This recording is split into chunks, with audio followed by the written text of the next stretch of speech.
would become so absorbed in her research that she hardly ever returned to her dorm room. ADHD gang. There's another copy of the Scarlet Book in the library, so we go to have a read about the Paradox Pokemon because none of them seem to make any sense. This book was so precious to my mom that she even kept a copy of it in the Lighthouse lab. This is the first time I'm actually reading about the bits that aren't Herba Mystica. Right. I mean, it all sounds super fake, but it's got all these cool pictures and it's real fun to read. Seems kind of suspicious, right? The whole book is full of unbelievable stories, the Herba Mystica being one of them. But that was true. Yeah, good point. My mom believed that nonsense and even managed to make it a reality. Yeah, she really was something.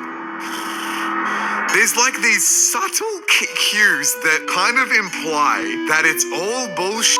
It's this book full of crazy stories and legends and things. Stuff nobody would usually believe. After everything we saw in Area Zero, well, it's hard to say it's all nonsense. I mean, the Paradox Pokemon can't be fake. We literally saw them. Unless they are made. We still have a few days left of the Nuzlocke, but pay attention to this, because this book explains everything. And I mean everything. Like, everything.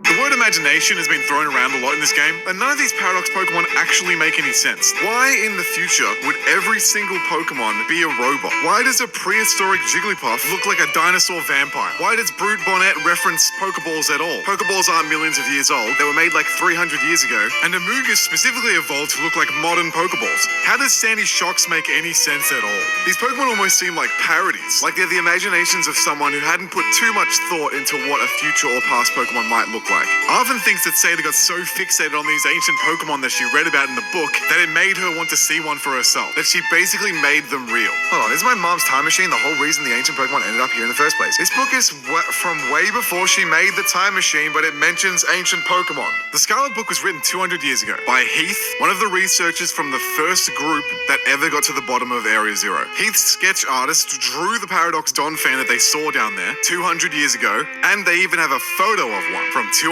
years ago. Heath's book was written off as all made up, but it got super popular all around the world, and Professor Seda was obsessed with it. She's had it since she was a kid, and it's the whole reason she became a professor in the first place. So here's the paradox. How did Heath, the guy who wrote the Scarlet Book, encounter these prehistoric Pokemon from millions of years ago, down in Area Zero, when Professor Seda hadn't brought them here yet? It was only 10 years ago that the time machine was made. Seda hadn't yet made the time machine to reach back in time and get them. So how are they already in Area Zero 200 years ago for Heath to see, write about in the Scarlet Book, to inspire Seda to make the time machine? Not only that, but even the drawings of the Paradox Donphan in the Scarlet Book don't fully match the ones we see. The sketch has totally different spines and a different tail. Even the photo isn't one-to-one. It also has weird spines and doesn't have the eyeliner or the spots. Regular Donphan does spawn in Area Zero. So what if these Pokemon aren't actually from the past or future at all?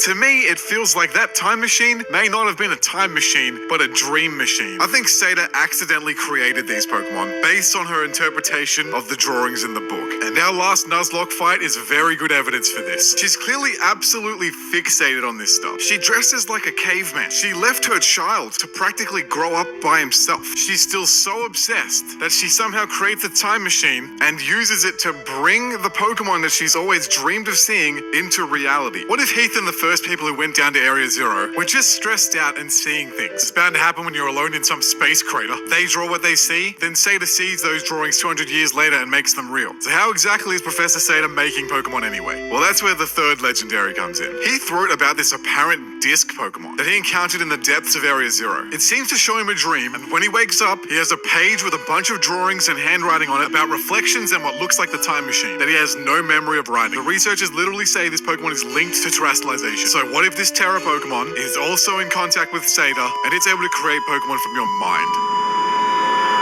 On day 69, it was revealed that this Pokemon's name is Terrapagos as part of the DLC. A Pokemon that kind of reminds me of the World Turtle concept that has a bunch of pentagons featuring every single Pokemon type on it, and a Terra icon right in the middle. And have a look at the map of Paldea. Kind of looks just like the shape of Terrapagos, right? With the core of it being Area Zero.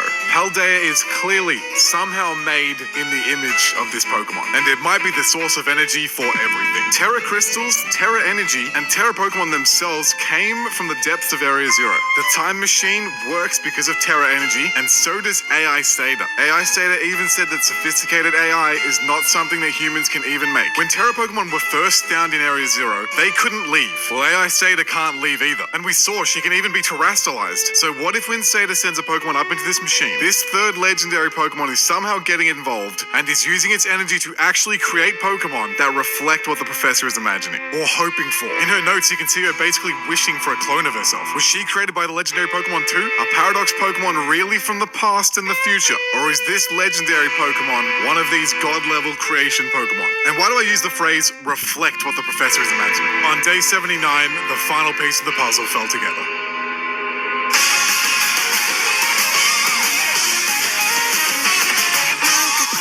Pokemon Horizons officially released, the anime that for the first time doesn't follow Ash and Pikachu. Instead, it follows Liko and her Sprigatito, and a special pendant that she was given by her grandmother. In the first episode, she almost gets hit by an attack by people hunting her down for her pendant, but right before the attack hits, her pendant blasts out a shield made of hexagons, and that looks pretty familiar, and inside the shield is this Pokemon, a little turtle with a shell made up of quadrilateral shapes. There's 4 sides. Terrapagos has 5-sided shapes, but there's research and notes in the game that specifically say that the Pokemon that Heath saw has hexagonal Trump is now in his first month in office, and we want to know how you think he's doing as president. You guys know how I think.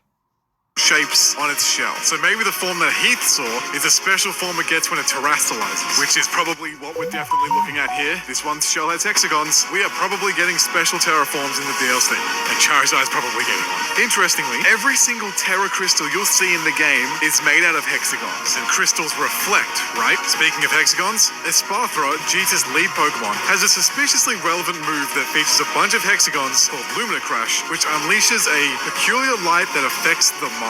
It seems like that is exactly what Terrapagos can do. Reflect the desires of your mind into reality.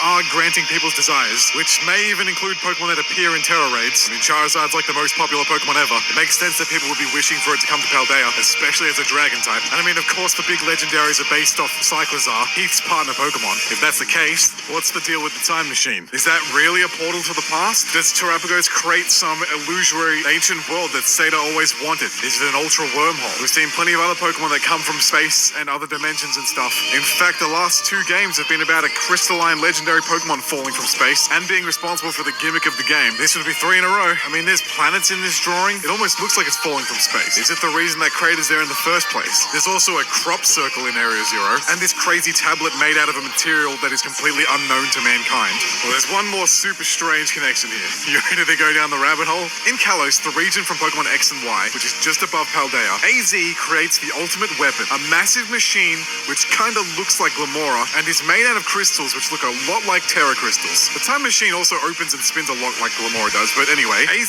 used the weapon because he wanted to bring his dead Flowout back to life, and it worked. And it's now known as Eternal Flower. Strange that it's named in the same way that Paradox Pokemon are. So, was that ultimate weapon using terastallized energy to give the dead Flowout life, basically turning it into a Paradox Pokemon, an alive Pokemon that should be dead? That's like the definition of a paradox, a walking contradiction. This weapon is powered by infinity energy, apparently, the same stuff that powers Mega Evolution, which makes Roaring Moon looking like Mega Salamence a bit more sus now. Not to mention, Dynamax dens and mushrooms are also hexagon shaped, and they're the cause of Dynamax transformations. Does it really all come together? Anyway, when the baby Terrapagos from the anime is done protecting with its hexagon shield, it reverts back into its pendant form. Did I mention that the DLC is called the Treasure of Area Zero, by the way? Treasure? Pendant, maybe? The pendant looks exactly like the Terra Gem inside of everyone's Terra Orbs, except for one thing, the star spikes at the bottom. Looks like the baby Terrapagos' tail, right? So maybe Terrapagos and the baby Terrapagos are down there, and this supposed treasure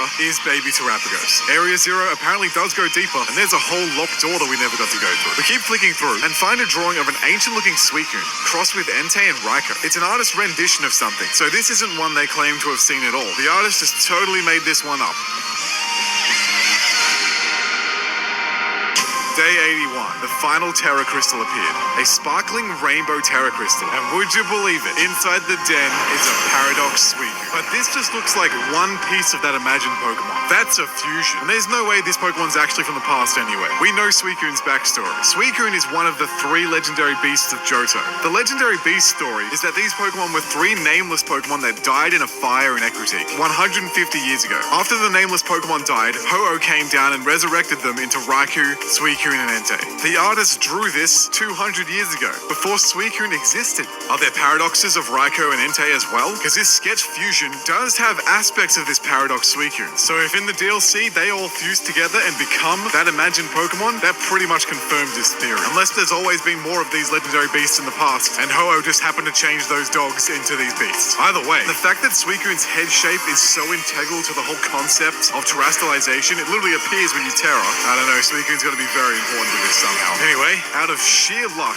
Walking Wake is level 75, so Mango has a level advantage. We Thunder Punch for the paralysis. It hits Mango for some massive damage with its signature move Hydro Steam, but thanks to the healing cheers of our teammates, Mango's able to survive and Terra double shock the crap out of it. We catch it in a Premier Ball and name it Arc. Whoa, you're so big! Oh, I love that. Is sick. All right, we have one final goal for this